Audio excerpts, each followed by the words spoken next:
Resist not evil, be not overcome of evil, but overcome evil with good. Nothing on earth can resist an absolutely non-resistant person.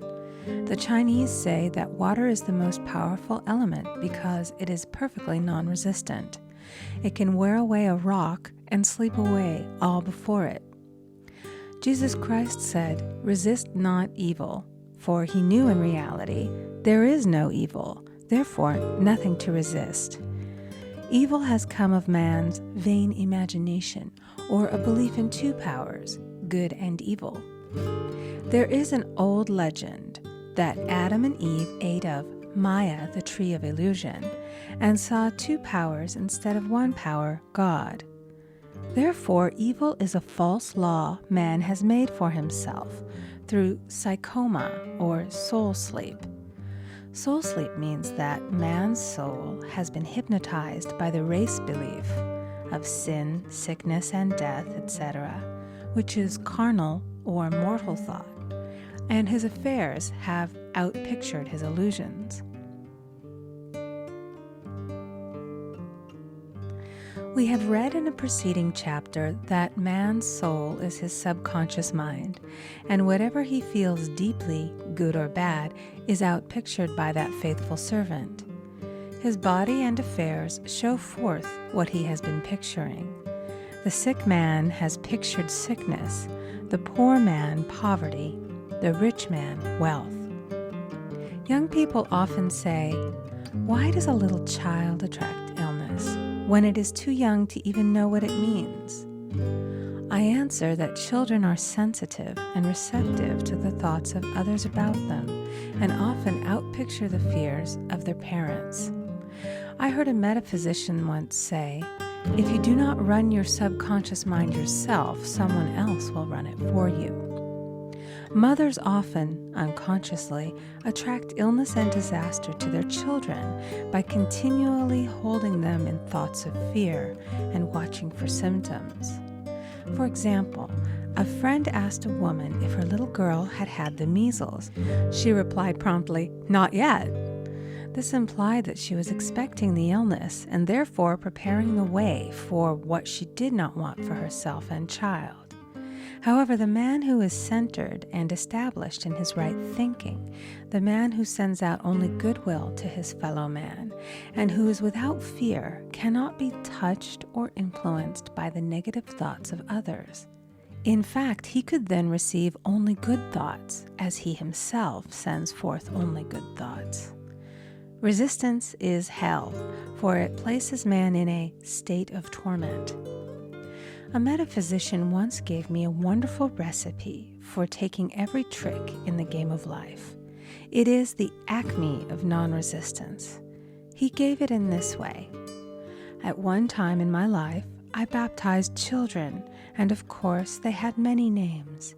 Now I no longer baptize children, but I baptize events. But I give every event the same name. If I have a failure, I baptize it success. In the name of the Father, and of the Son, and of the Holy Ghost. In this we see the great law of transmutation, founded on non-resistance. Through his spoken word, every failure was transmuted into success. For example, a woman who required money, who knew the spiritual law of opulence, was thrown continually in a business way with a man who made her feel very poor. He talked lack and limitation, and she commenced to catch his poverty thoughts. So she disliked him and blamed him for her failure. She knew in order to demonstrate her supply, she must first feel that she had received. A feeling of opulence must precede its manifestation. It dawned upon her one day that she was resisting the situation and seeing two powers instead of one. So she blessed the man and baptized the situation. Success, she affirmed. As there is only one power, God, this man is here for my good and my prosperity. Just what he did not seem to be there for. Soon after that, she met through this man, a woman who gave her for a service rendered several $1,000s, and the man moved to a distant city and faded harmoniously from her life. Make the statement, "Every man is a golden link in the chain of my good, for all men are God in manifestation, awaiting the opportunity given by man himself to serve the divine plan of his life. Bless your enemy, and you rob him of his ammunition. His arrows will be transmuted into blessings." This law is true of nations as well as individuals. Bless a nation, send love and goodwill to every inhabitant, and it is robbed of its power to harm. Man can only get the right idea of non-resistance through spiritual understanding. My students have often said, "I don't want to be a doormat." I reply, when you use non-resistance with wisdom, no one will ever be able to walk over you. Another example. One day I was impatiently awaiting an important telephone call. I resisted every call that came in and made no outgoing calls myself, reasoning that it might interfere with the one I was awaiting.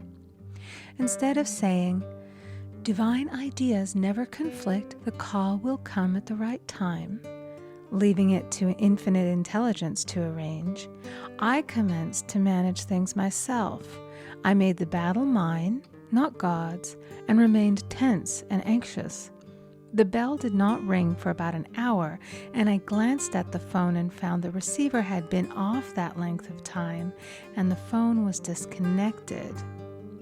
My anxiety, fear, and belief in interference had brought on a total eclipse of the telephone. Realizing what I had done, I commenced blessing the situation at once.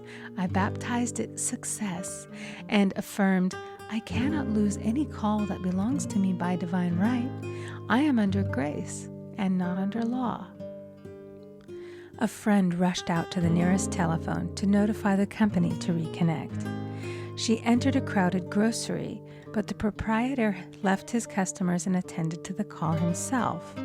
My phone was connected at once, and 2 minutes later, I received a very important call, and about an hour afterward, the one I had been awaiting. One's ships come in over a calm sea. So long as man resists a situation, he will have it with him. If he runs away from it, it will run after him. For example, I repeated this to a woman one day, and she replied, "How true that is.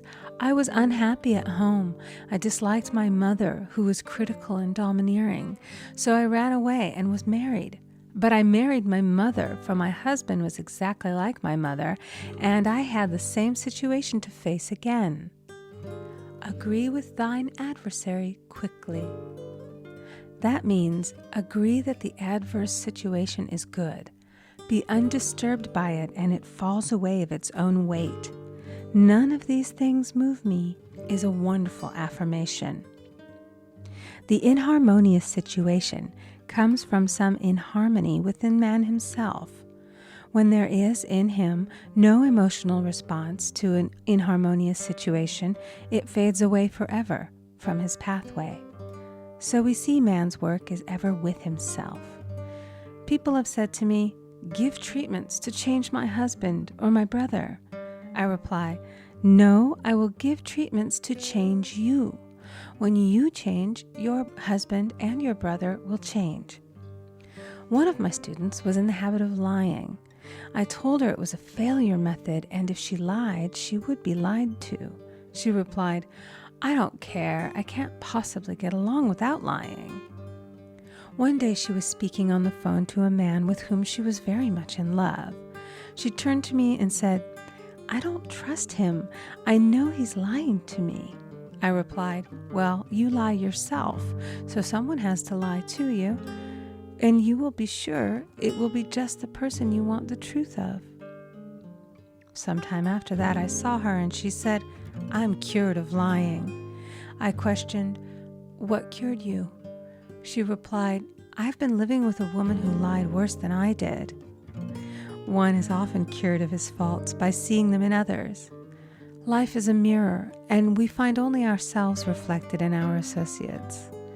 Living in the past is a failure method and a violation of spiritual law.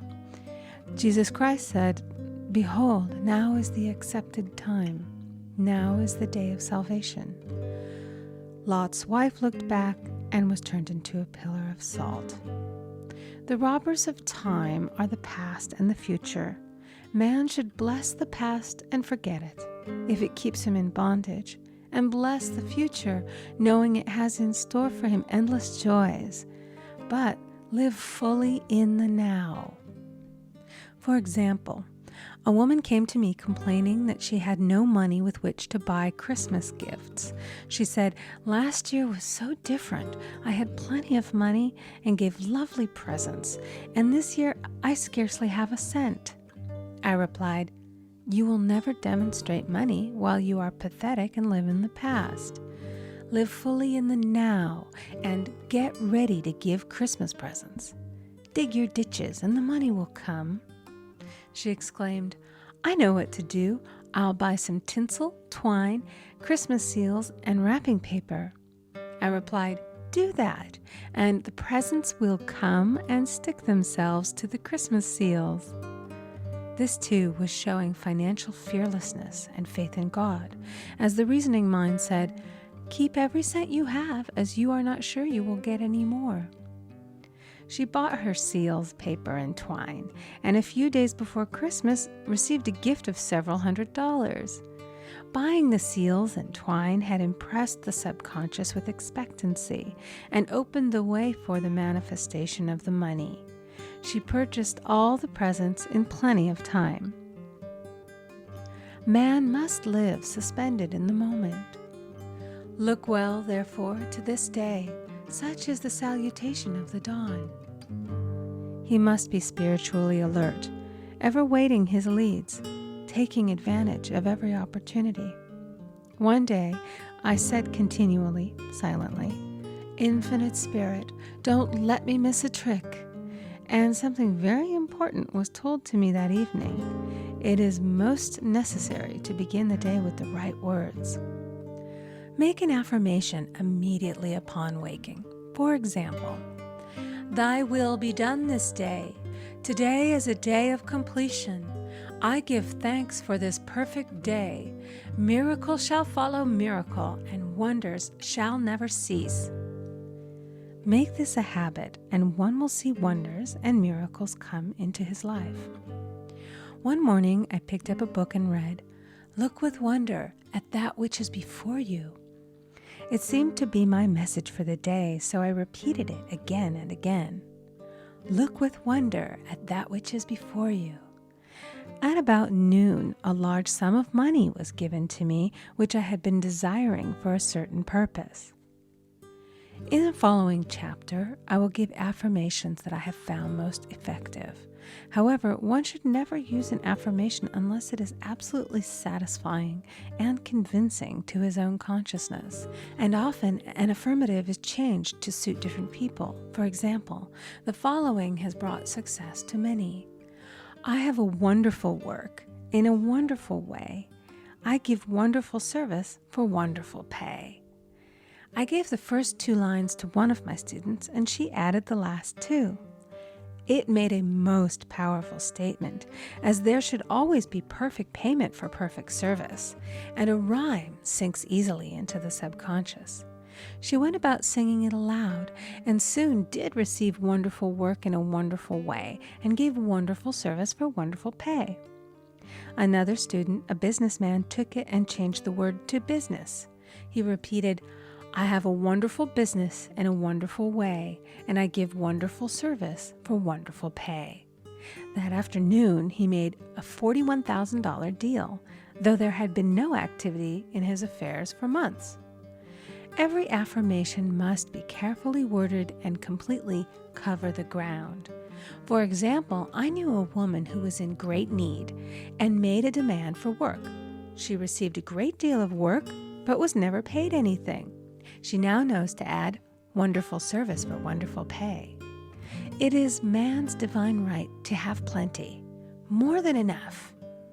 His barns should be full, and his cup should flow over.